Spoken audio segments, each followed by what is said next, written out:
Aujourd'hui, c'est un jour spécial. On fête la 100e rencontre du comité d'attribution des dons de la Fondation Groupe Forget. C'était important pour moi de vous montrer l'arrière-scène de la Fondation et de vous présenter les membres qui s'y impliquent.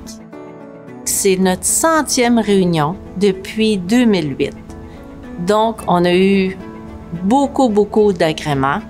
Puis, qu'est-ce qui arrive aussi, c'est que André Sirois, qui est audiologiste, va quitter pour sa retraite. Donc, à ce moment-là, on va remplacer André par Mme Sophie Veridel, qui est audiologiste. Fait que merci beaucoup, André. Tu as travaillé très fort. Merci. J'ai eu l'idée de la Fondation en 2008, puis la raison principale, c'est que nos audioprothésistes et les audiologistes ont tout un côté Mère Teresa un petit peu. Et puis on avait des demandes à gauche, à droite, dans toutes les cliniques pour aider les gens parce qu'ils ne pouvaient pas se payer nos services, etc. Fait qu'on a pensé de tout structurer le côté philanthropique de l'entreprise. Et c'est comme ça que c'est venu comme idée en 2008. La Fondation Groupe Forget est financée par les activités commerciales du Groupe Forget. Donc, chaque fois qu'il y a une aide auditive qui est vendue dans le Groupe Forget, il y a un montant d'argent qui est donné à la Fondation pour financer ces activités. On redistribue chaque année environ 80-85% des montants qu'on récolte chaque année et on veut garder un certain capital et on travaille aussi pour avoir certains donateurs généreux qui nous donnent des capitaux importants pour pouvoir garantir la pérennité de cette fondation-là. On fait environ 6 à 8 réunions par année du comité d'attribution.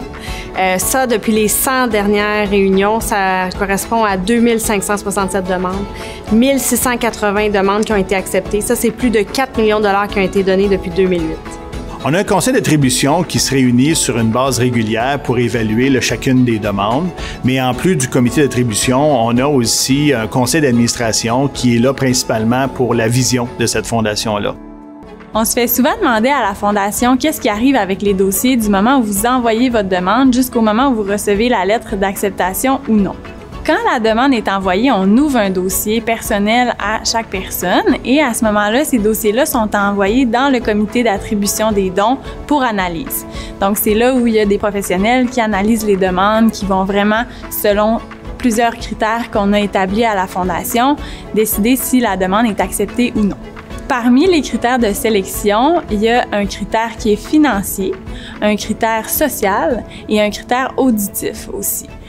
Chaque comité, on lit attentivement les lettres de présentation qui sont envoyées par le demandeur pour voir un peu qu'est-ce qui se passe dans leur vie, savoir si vraiment la personne a besoin d'avoir des appareils auditifs, par exemple. Ensuite, c'est le moment où il faut prendre une décision, puis on envoie la réponse officielle à la personne. Le plus difficile pour nous, c'est de devoir refuser occasionnellement des demandes. On aimerait pouvoir accepter tout le monde, mais c'est pas possible et c'est ça qui est le plus difficile. La dernière étape pour le demandeur, c'est de se présenter chez l'audioprothésiste pour recevoir ses prothèses auditives. On a eu beaucoup de projets dans le passé pour la Fondation parce qu'en fait, notre mission, c'est de sensibiliser le public à l'importance de l'audition. Par exemple, un super projet qu'on a fait avec les musiciens de l'OSM, c'est de leur faire des protecteurs sur mesure pour vraiment faire attention à leur audition parce qu'ils jouent avec un instrument. Leur oreille, c'est super important. Donc, on a décidé de faire un partenariat avec eux.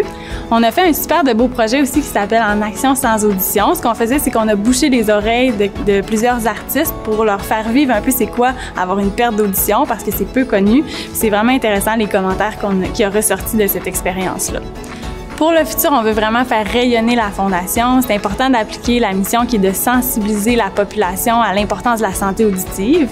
On veut continuer de faire des partenariats avec des associations, des organismes qui œuvrent pour les malentendants. Donc, il y a plein de projets, on n'arrête pas, ça continue pour la Fondation.